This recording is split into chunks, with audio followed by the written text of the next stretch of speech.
Hello बच्चों, क्या हाल चाल, कैसे आप सब। आई होप आप सब बढ़िया होंगे, मस्त होंगे, स्वस्थ होंगे, अपनी पढ़ाई को बहुत अच्छे तरीके से पढ़ रहे हैं। तो आज इस वीडियो के माध्यम से समझेंगे कैसे आप पास्ट कंटिन्यूअस टेंस को एक्टिव से पैसिव वॉइस करेंगे। आपको मैं पूरा फार्मूला और एग्जांपल्स बहुत ही बेहतरीन तरीके से बताऊंगा भैया।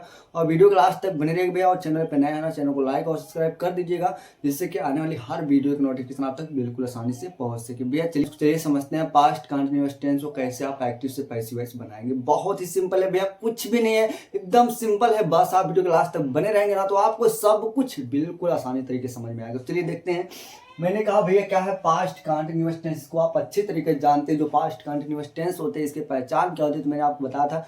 ये हिंदी वाक्यों के अंत में रहा, था, रही, थी, रहे, थे आदि शब्द आते हैं, उसे क्या बोलते हैं, पास्ट कंटिन्यूअस टेंस बोलते हैं। नहीं, कितने प्रकार के होते हैं बाबू, आप लोग जानते हैं। 4 प्रकार। कौन कौन से? असर्टिव, निगेटिव, इंट्रोगेटिव और डबल इंट्रोगेटिव। कितने प्रकार के? असर्टिव, निगेटिव, इंट्रोगेटिव और डबल इंट्रोगेटिव। इस तरीके से मैंने आपको बताया। चलिए देखते हैं, जितने आप फार्मूले पढ़े थे ना बाबू, सबके सब क्या होते हैं, एक्टिव वॉइस में होते हैं। यानी कहने का तात्पर्य हुआ कि मैंने कहा एक्टिव वॉइस क्या होते हैं भैया। ये जो सेंटेंस आप टेंस आप जो पढ़े होते हैं ना, उन्हीं सबको क्या बोलते हैं, एक्टिव वॉइस बोला जाता है। उसको हमको क्या करना होता है, पैसिव वॉइस में कन्वर्ट करना होता है। देखिए जैसे मैंने कहा आपको असर्टिव, निगेटिव, इंट्रोगेटिव और डबल इंट्रोगेटिव में होते हैं ना। असर्टिव में अगर आपको कभी भी एक्टिव वॉइस मिले, क्या? Subject, was, oblique verb plus man of first form plus ING plus object. जब आप उसको पैसिव वॉइस में चेंज करेंगे तो भैया ध्यान रखना, पैसिव वॉइस भी 4 प्रकार के, असर्टिव, निगेटिव, इंट्रोगेटिव और डबल इंट्रोगेटिव। तो असर्टिव की अगर बात होगी तो वहां पे होगा ऑब्जेक्ट का सब्जेक्ट, यानी जो हमारा ऑब्जेक्ट रहेगा उसको इधर लाएंगे भैया, क्या बनेगा, सब्जेक्ट बनेगा। उसी को बोलते हैं ऑब्जेक्ट का सब्जेक्ट। उसके बाद वाज, ऑब्लिक वर्ब, उसके बाद प्लस करके आता है बीइंग। बीइंग सर कहां से आता है? मैंने कहा एक्टिव वॉइस से पैसिव वॉइस से एक कदम आगे होता है। जब एक्टिव वॉइस से पैसिव वॉइस एक कदम आगे होगा तो भैया जल्दी बता दी, बाहर से कोई हेल्पिंग वर्ब लेकर आएगा तो जाहिर सी बात इसने क्या किया, बाहर से बीइंग लेकर आ गया। ठीक है। उसके बाद मैन ऑफ का third form plus by plus subject का ऑब्जेक्ट। ठीक है, ये तो बात हो गई जब असर्टिव सेंटेंस में, तब आप इसको करते हैं। लेकिन जब निगेटिव सेंटेंस में एक्टिव वॉइस पैसिव वॉइस रहेंगे, जब इसको पैसिव वॉइस में कहेंगे तो कैसे करेंगे भैया। देखिए अगर ये निगेटिव सेंटेंस में रहे, कैसे? Subject, was, oblique verb plus not plus B one plus IG plus object plus other word. अगर ऐसे रहेंगे, जब इसको पैसिव वॉइस की निगेटिव बदलना होगा तो भैया क्या करना है, ऑब्जेक्ट के subject, was, oblique verb plus not plus being plus B3 plus by plus subject का ऑब्जेक्ट। ठीक है। अगर यही चीज एक्टिव वॉइस आप क्या हो, इंट्रोगेटिव में हुई। किसमें? इंट्रोगेटिव। और कौन सी इंट्रोगेटिव? इंट्रोगेटिव 2 प्रकार की, यस ऑब्लिक नो टाइप और डब्ल्यूएच टाइप ना। तो मैंने कहा इंट्रोगेटिव में कौन से, यस ऑब्लिक नो टाइप। अगर इसमें क्या होंगे, वाज ऑब्लिक वर्ब पहले आएंगे, सब्जेक्ट फिर man of first form plus ING plus object plus question mark ना। अगर ऐसे सेंटेंस आए होंगे जब उसको आप पैसिव वॉइस में कन्वर्ट करेंगे इंट्रोगेटिव को, तो मैंने कहा was oblique verb plus object का सब्जेक्ट, और उसके बाद लगाना है आपको भैया बीइंग लगाना है। बातें समझ में आ रही क्या दोस्त? जल्दी बता दो। बिल्कुल सर समझ में आ रही। क्या लगाना है? बीइंग लगाना। उसके बाद मैन ऑफ का third form plus by plus subject का ऑब्जेक्ट। ठीक है। अगर यही बात होगी डबल इंट्रोगेटिव में, जिसको डब्ल्यूएच टाइप बोला जाता है। अगर active voice WH type, was oblique verb plus subject plus B one plus ING plus object plus क्या हो, अदर वर्ड हो ना, तो हम उसको जब पैसिव वॉइस में करेंगे तो हम क्या करेंगे भाई, डब्ल्यूएच टाइप को बिल्कुल छेड़ना नहीं है, आपको वैसे के वैसे रख देना है। और उसके बाद भैया लगाना वाज ऑब्लिक वर्ब, उसके बाद ऑब्जेक्ट का सब्जेक्ट, फिर लाना है आपको being plus man of third form plus by plus subject का ऑब्जेक्ट। अगर मेरे भैया मान लो यहाँ पे अगर नॉट इस वाले सेंटेंस में हो जाए, इंट्रोगेटिव और डबल इंट्रोगेटिव में, तो ध्यान रखना यही बीच में आपका क्या हो जाएगा, नॉट लग जाएगा। इसके बीच में और इसके बीच में क्या हो जाएगा, नॉट लग जाएगा। क्या बातें क्लियर है बाबू? जल्दी बताओ। इसमें किसी प्रकार से कोई समस्या है क्या? नहीं है, बिल्कुल नहीं, एकदम सिंपल है, कुछ कठिन नहीं भैया। बस आप चीजों को ध्यान से देखेंगे ना। अभी मैं केवल आपको क्या बता रहा हूँ भैया, पूरा फार्मूला बता रहा हूँ, उसके बाद 2-4 एग्जाम बस करा रहा हूँ। लेकिन जैसे मेरा जो है चैप्टर खत्म होगा पूरी तरीके से, तो मैं आपको पूरा एक मैराथन क्लास के माध्यम से पूरे वीडियो को जो है कवर करूंगा, और पूरा एग्जाम बस आपको एग्जाम से रिलेटेड जितने क्वेश्चंस आएंगे सबको मैं करा दूंगा। ठीक है। लेकिन आप वीडियो को पूरा देखते रहेंगे, जिससे कि आपको ना एक बेहतरीन कॉन्सेप्ट मिल सके। चलिए मेरे भैया देखिए, मैंने कहा एग्जांपल्स क्या क्या होते हैं। देखो एग्जांपल में लिखा है the teachers were teaching me ना, the teacher were teaching me English. देखिए आपका क्या है भैया, क्वेश्चंस है। जब इसको हमको एक्टिव से पैसिव वॉइस में करना है भैया, तो क्या करना है? मैंने कहा चलो ठीक है सर करते हैं। तो मैंने कहा भैया ये देखिए, ये हमारा द टीचर क्या है भैया, सब्जेक्ट हुआ। क्या हुआ भैया, सब्जेक्ट हुआ। बिल्कुल सर सब्जेक्ट हुआ। इसमें कोई समस्या है क्या बाबू? जल्दी बता दो। तो मैंने कहा कोई समस्या का नहीं समस्या है। उसके बाद टीचर्स हो गए, फिर उसके बाद वर है, हेल्पिंग वर्ब है, उसके बाद क्या है भैया, मैन वर्ब है। इसका मतलब मैन का फर्स्ट फॉर्म प्लस आईएनजी, इसका मतलब हमारा क्या है, वर्ब है। बाई क्लियर है। उसके बाद ये मी क्या है बाबू, मी हमारा ऑब्जेक्ट है। कैसा ऑब्जेक्ट है भाई, जल्दी बता दिए। ऑब्जेक्ट हमारा क्या है, डायरेक्ट ऑब्जेक्ट है। क्या बात है, क्लियर है, बिल्कुल क्लियर है। तो मैंने कहा सर ऑब्जेक्ट है तो कैसे आप कह सकते हो ऑब्जेक्ट डायरेक्ट है, तो मैंने कहा भाई ये हमारा ऑब्जेक्ट है और ये भी हमारा क्या है बाबू, ऑब्जेक्ट है, लेकिन एक डायरेक्ट ऑब्जेक्ट क्या है, इनडायरेक्ट है। इससे पहले मैंने ऑलरेडी वीडियो बनाया है, अगर आप वो वीडियो नहीं देखें नीचे लिंक डिस्क्रिप्शन जाइए देखिए, आपको समझ में आएगा डायरेक्ट और इनडायरेक्ट ऑब्जेक्ट क्या होते हैं। ठीक है भैया, तो मैंने कहा देखिए ये हमारा ऑब्जेक्ट है। ऑब्जेक्ट कैसा ऑब्जेक्ट है, ये हमारा क्या है, इनडायरेक्ट ऑब्जेक्ट। ये हमारा कैसा ऑब्जेक्ट है भैया, ये हमारा डायरेक्ट ऑब्जेक्ट है। सर कैसे पता कि ये क्या डायरेक्ट है कि इनडायरेक्ट है, मैंने कहा टीचिंग, पढ़ा रहे थे। क्या पढ़ा रहे थे, इंग्लिश पढ़ा रहे थे। यानी क्रिया का प्रभाव जब कर्ता द्वारा, सब्जेक्ट द्वारा कोई काम किया जाएगा और उसका प्रभाव जिस पर सीधा पड़ता है उसे क्या बोलते हैं, डायरेक्ट ऑब्जेक्ट कहते हैं। अब इंग्लिश पढ़ा रहे थे, क्या पढ़ा, इंग्लिश अंग्रेजी पढ़ा रहे थे। किसे पढ़ा रहे थे, मुझे पढ़ा रहे थे। इसका मतलब ये हमारा क्या है, इनडायरेक्ट। यानी जब क्रिया का प्रभाव सीधा पड़ जाए किसी चीज पर, वही क्या होगा, डायरेक्ट ऑब्जेक्ट होगा। और जब क्रिया का प्रभाव सीधा ना पड़े, अप्रत्यक्ष रूप से पड़ता, तो हमारा क्या होता है, इनडायरेक्ट ऑब्जेक्ट होता है। क्या ये बातें श्योर है बाबू, जल्दी बता दो। बिल्कुल श्योर, इसमें कोई समस्या नहीं है ना। तो जब हम इसको करेंगे, मैंने कहा डायरेक्ट ऑब्जेक्ट और इनडायरेक्ट दोनों में चाहे जिसका हम सब्जेक्ट मानते हैं। देखो मैं मान लेता हूँ किसका सब्जेक्ट भी है, मैं मान लेता हूँ इसको सब्जेक्ट, डायरेक्ट ऑब्जेक्ट को। ठीक है, अगर मैं डायरेक्ट ऑब्जेक्ट सब्जेक्ट मानूंगी, इसको इधर लाएंगे तो क्या बनेगा बाबू, जल्दी बताओ। इसको इधर लाएंगे तो क्या बन जाएगा, आई बन जाएगा। क्या यहाँ तक क्लियर है बाबू, जल्दी बताओ। हाँ सर बिल्कुल क्लियर। अब आई बन गया तो हमें पता है पास्ट कंटिन्यूअस टेंस में आई क्या माना जाता है, सिंगुलर माना जाता है। अगर ये सिंगुलर माना जाता है भैया, इसके साथ क्या लगता है, वाज लगता है। क्या लगता है, वाज। तो हम क्या करते हैं भैया, वाज कर देंगे। क्या यहाँ तक बातें श्योर है बाबू, जल्दी बता दो। वाज, आई वाज, क्लियर है, बिल्कुल सही क्लियर। अब उसके बाद सब्जेक्ट हमारा देखो, सेंटेंस हमारा क्या है, असर्टिव है। अगर असर्टिव सेंटेंस करो ना भैया, ऑब्जेक्ट के सब्जेक्ट कर दिया हमने। अब उसके बाद बोल रहा वाज, अब लिखवा दोनों में से लगा दिया। उसके बाद बोल रहा बीइंग लगा दो भैया, तुमने क्या किया, आई वाज बीइंग कर दिया। क्या बातें क्लियर है बाबू, जल्दी बता दो। आई वाज बीइंग हो गया। अब उसके बाद फिर बोल रहा मैन का थर्ड फॉर्म लगा लो भैया, टीच है। टीच का थर्ड फॉर्म क्या होता है, टाट होता है। तुम क्या लिख देंगे भैया, जल्दी बता दो, टाट लिख देंगे। क्या बात है, क्लियर है बाबू, जल्दी में टाट हो गया ना। इसमें कोई समस्या है गाइस, बिल्कुल समस्या नहीं है। ठीक है, तो क्या हो गया, टाच हो गया ना। अब उसके बाद फिर बोल रहा है बाई लगा दो। बाई लगाओगे, लेकिन उससे पहले हमको क्या करना, डायरेक्ट ऑब्जेक्ट को लिखना पड़ेगा। डायरेक्ट ऑब्जेक्ट को लिखना पड़ेगा। और किसके बाद लिखेंगे भैया, तो ध्यान रखना, हमने कहा मेन ऑफ जो थर्ड फॉर्म होगा, इसके बाद डायरेक्ट ऑब्जेक्ट प्रयोग करें, तब बाई का प्रयोग करें। इसका मतलब हम क्या करेंगे भैया, डायरेक्ट ऑब्जेक्ट पहले टाट, क्या भैया, इंग्लिश। क्या बातें क्लियर है, इंग्लिश हो गया क्लियर। इसको हम थोड़ा रिमूव कर दे रहे हैं लाइन को, ठीक है, राशि को।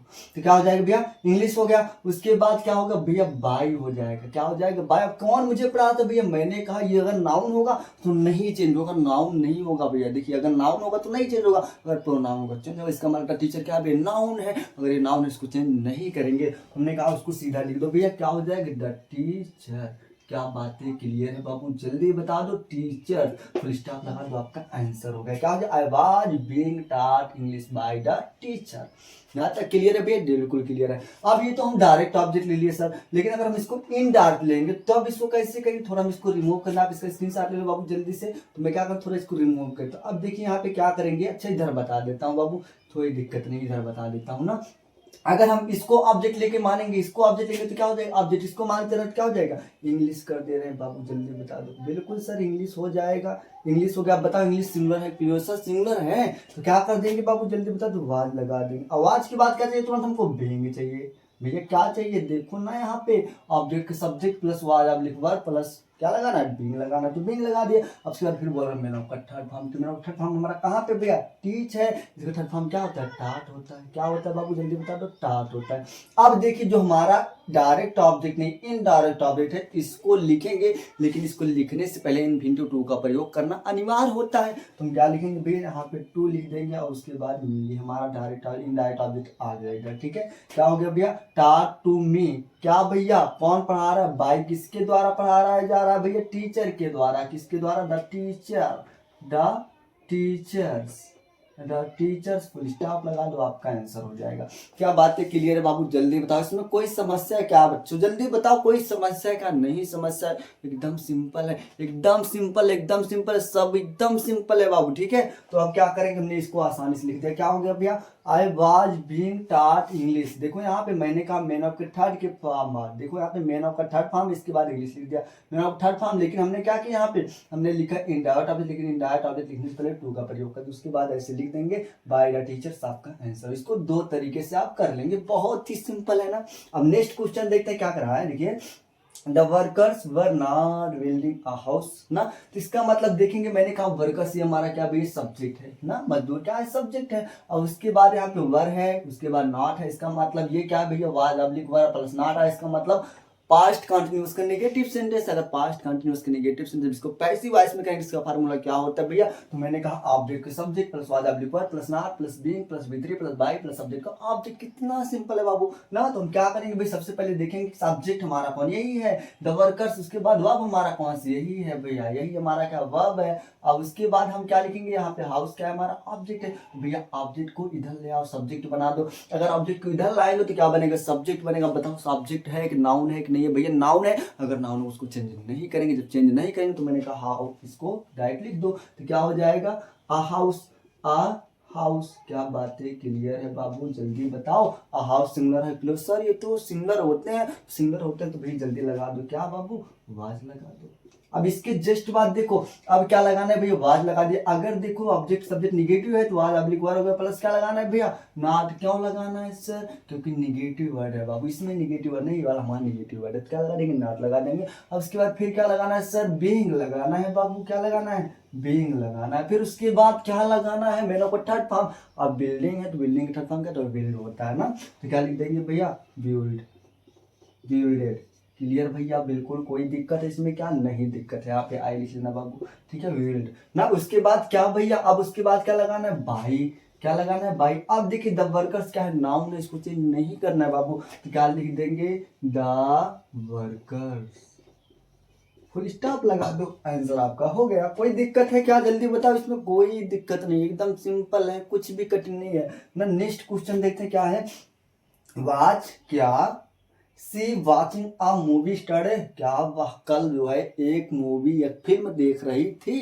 तो क्या हो जाएगा भैया, देखिए मैंने कहा ये हमारा क्या है वाज ऑब्लिक वर पहले आता है। अगर वाज ऑब्लिक वर आए इसका मतलब इंट्रोगेटिव है, एक्टिव वॉइस हमारा क्या भैया इंट्रोगेटिव है। जब इसको हम इंट्रोगेटिव को जो है एक्टिव से पैसिव वॉइस बनाएंगे तो क्या करेंगे बाबू, इंट्रोगेटिव के formula was oblique were plus object के subject, was oblique were plus object के सब्जेक्ट। लेकिन ऑब्जेक्ट के सब्जेक्ट लिखने के बाद जो हमारा हेल्पिंग है वो क्या आएगा, हम देखेंगे जो हमारा ऑब्जेक्ट सब्जेक्ट बने उसके अकॉर्डिंग जो है हेल्पिंग का प्रयोग करेंगे। देख लीजिए भैया हम क्या करेंगे भैया, देखो यहाँ पे ये हमारा क्या है ऑब्जेक्ट है और ये हमारा क्या है सब वर्ब है, ये हमारा क्या है सब्जेक्ट है। जब इसको हम इधर ले आएंगे अमोबी को तो क्या बना भैया अमोबी, क्या बना भैया देखो यहाँ पे क्या बना अमोबी, अमोबी। क्लियर भाई जल्दी बता, अमोबी हो गया। लेकिन अमोबी क्या सिंगुलर है, प्योर सर सिंगुलर है। अगर ये सिंगुलर तब भी तो वाज लगेगा, वाज लगा दीजिए, क्या बात है क्लियर, वाज अमोबी। क्लियर भाई जल्दी बता दो, बिल्कुल सर क्लियर है। और उसके बाद क्या हो जाएगा भैया, हमारे क्या लगाना है भैया वाज अमोबी। उसके बाद लगाना है हमको क्या, देखो यहाँ पे प्लस नॉट होगा तो नॉट, नहीं तो बीइंग लगा देते हैं, तो लगा देते हैं बीइंग, क्या लग जाएगा बीइंग। अब उसके बाद क्या लगाना है मैंने थर्ड फॉर्म। अब वाज का थर्ड फॉर्म क्या होता है बाबू जल्दी बता दो, वाज्ड होता है, क्या होता है एक मिनट, वाज्ड होता है ना। थोड़ा देख लीजिए भैया इसको ध्यान से, मैंने कहा वाज्ड होता है, क्या होता है वाज्ड, क्या भैया वाज्ड किसके द्वारा देखा गया, बाई, किसके द्वारा देखा गया बाई। अब कौन है सी है, मैंने कहा अगर ये प्रोनाउन होगा तो इसको हम क्या करेंगे भैया, प्रोनाउन को हम ऑब्जेक्ट में चेंज कर देंगे, सब्जेक्ट का ऑब्जेक्ट, इसका ऑब्जेक्ट क्या हो जाएगा, सी का ऑब्जेक्ट क्या होता है सर हिम होता नहीं, हिम लेकिन तो लड़का बन जाएगा, हमको लड़की लेना है भैया, तो क्या कर देंगे भैया हर हो जाएगा, क्या हो जाएगा हर हो जाएगा। और उसके बाद जो हमारा अदर वर्ड है ये चिपका देते हैं, स्टरडे को स्टरडे लिख देते हैं, यहाँ पे फुल स्टॉप लगा दीजिए, आपका आंसर हो गया। इसमें कोई दिक्कत है क्या, फिर जल्दी बताओ। नहीं दिक्कत, एकदम सिंपल है, कुछ कठिन नहीं भैया, बस चीजों को ध्यान समझिए, एकदम सिंपल है, मैं बता रहा हूँ एकदम सिंपल है ना। तो अब देखिए नेक्स्ट क्वेश्चन क्या है, how were the freedom fighter, freedom fighter का मतलब होता है स्वतंत्रता सेनानी ना। हाउ कैसे वर थे the freedom fighter, freedom fighter मतलब स्वतंत्रता सेनानी, फाइटिंग लड़ रहे थे ना, यानी कैसे फ्रीडम फाइटर लड़ रहे थे क्रिमिनल्स अपराधियों से। अब इसका पूरा अर्थ क्या निकलेगा, स्वतंत्रता सेनानी अपराधियों से कैसे लड़ रहे थे। तो इसका मतलब जब इसको हम करेंगे तो भैया देखिए लड़ रहे थे, फाइटिंग कर रहे थे, किससे लड़ रहे थे भैया जल्दी बता दो, क्रिमिनल्स से, बहुत सारे क्रिमिनल्स की बात हो रही है। तो उसके बाद डबल इंट्रोगेटिव है, डबल इंट्रोगेटिव है तो मैंने कहा डब्ल्यूएच टाइप हो गए तो डब्ल्यूएच टाइप पहले लिखेंगे, डब्ल्यूएच टाइप में कोई छेड़खानी नहीं करना है तो क्या कर देंगे हाउ कर देंगे। अब उसके बाद वाज ऑब्लिक वर किसके अकॉर्डिंग, इसके अकॉर्डिंग, ये क्या है नाउन है, अगर नाउन होगा तो नहीं चेंज करेंगे, इधर लाएंगे तो क्या हो जाएगा भैया क्रिमिनल्स बनेगा, क्रिमिनल्स। क्या बनेगा, क्रिमिनल्स बनेगा। अब क्रिमिनल्स तब भी तो प्लूरल है, तो क्या लगाएंगे भैया, वर लगा देंगे। क्लियर बाबू, जल्दी बताओ। यही बन गया ऑब्जेक्ट का subject. How were criminals. Clear है, किसी प्रकार से कोई दिक्कत नहीं। नहीं सर दिक्कत तो नहीं है। अब क्या लगाएंगे भैया, बीइंग लगाएंगे। अगर नॉट होता तो यहाँ पे नॉट लगाते, नहीं तो बीइंग लगा देंगे। Clear, being. अब उसके बाद हम क्या करेंगे भाई, बीइंग के बाद तुरंत हम कीजिए first third form fighting. Fighting third form क्या होता है भैया, फॉट होता है, या FOUGHT फॉट। और उसके बाद क्या हो जाएगा, बाई कौन है भैया, कौन लड़ रहा है, द फ्रीडम फाइटर।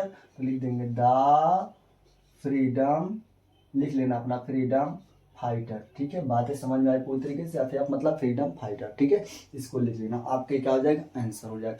इसमें कोई समस्या है, नहीं समस्या ना। नेक्स्ट देखते हैं क्वेश्चन क्या है। The teachers was not explaining, व्याख्या। इसका मतलब व्याख्या, द रूल्स, नियम की, टू द स्टूडेंट, विद्यार्थियों को ना। तो यहाँ पे क्या हो जाएगा, अध्यापक व्याख्या नियम की विद्यार्थियों से नहीं कर रहे थे। तो आपका आंसर क्या होगा भैया, मैंने कहा द टीचर्स वर। ये टीचर्स हमारे क्या है, सब्जेक्ट है। ये हमारा क्या है भैया, जल्दी बता दो, हमारा वर्ब है। थोड़ा देख लीजिएगा, हमारा क्या वर्ब है। अब उसके बाद ये हमारा क्या है, ऑब्जेक्ट है। क्यों सर, यह क्यों, क्या नहीं एक्सप्लेन कर रहे थे, व्याख्या विद्यार्थियों की बात हुई नहीं, क्योंकि ऑब्जेक्ट ही है। मैंने कहा क्रिया का प्रभाव जिस पर पड़ता है वही ऑब्जेक्ट होता है। अब देखिए एक्सप्लेन करते हैं, क्या करते हैं, एक्सप्लेनिंग कर रहे थे, क्या कर रहे थे भैया, व्याख्या। व्याख्या कर रहे थे ना, व्याख्या कर रहे थे किसकी, रूल्स की, ना कि स्टूडेंट की ना। तो ये हमारा क्या हुआ, ऑब्जेक्ट हुआ। तो हमारा ऑब्जेक्ट हो तो भैया ऑब्जेक्ट सब्जेक्ट बना, क्या हो जाएगा, द रूल्स। क्या हो जाएगा, द रूल्स। क्या बात है, क्लियर है भाई। द रूल्स बताओ, सिंगुलर है प्लूरल, सर ये तो प्लूरल है रूल्स, क्योंकि रूल नहीं है, रूल्स है, बहुत सारे रूल्स की बात होती है। क्या हो जाएगा यहाँ पे, वर का प्रयोग हो जाएगा, वर हो जाएगा। क्लियर, द रूल्स वर। अब उसके बाद निगेटिव वर्ड क्या लगा देंगे भैया, नॉट लगा देंगे। और उसके बाद क्या लगाना है हमको, बीइंग लगाना है। क्या लगाना है बाबू, बीइंग लगाना है। The rules were not being. और उसके बाद एक्सप्लेन, इसका थर्ड फॉर्म क्या हो जाएगा, एक्सप्लेन। एक्सप्लेन, एक्सप्लेन ना, क्या एक्सप्लेन, पहले यहाँ पे जो हमारा अदर वर्ड है इसको चिपका दो यहाँ पे, to the students, to the students. अब उसके बाद कौन भैया, बाय किसके द्वारा, द टीचर के द्वारा। द टीचर, ऐसे आप लिख लो, द टीचर, द टीचर ना, द टीचर है। उसके बाद फुल स्टॉप लगा दो, क्वेश्चन मार्क लगा दो, आपके बन गया क्या भैया, क्वेश्चन मार्क को लगाना, इतना मत लगाना। क्या बन गया आपका आंसर। इस तरीके से आपको पूरे एग्जाम्पल यूपी बोर्ड एग्जाम में सॉल्व करना है। अभी मैं केवल भैया आपको मैं एक तरीका बता रहा हूँ और सिखा रहा हूँ धीरे धीरे। ठीक है, उसके बाद सीख लेंगे पूरी तरीके से। मैं आपको मैराथन कराऊंगा, जितने भी आपके विद्या क्वेश्चन होंगे वगैरह वगैरह, जो एग्जाम मास्टर्स होते हैं उन सबके जितने क्वेश्चन है सबको मैं मैराथन कराऊंगा। बस आप वीडियो को देखिएगा। अभी मैं केवल आपको सिखा रहा हूँ किस तरीके से आपको चलना है और कैसे करना है, जिससे कि आपको बोर्ड एग्जाम में बहुत अच्छे से नंबर्स मिल सके। ठीक है, चलिए फ्रेंड्स, मिलता है नेक्स्ट वीडियो। धन्यवाद, बाय बाय, नमस्ते।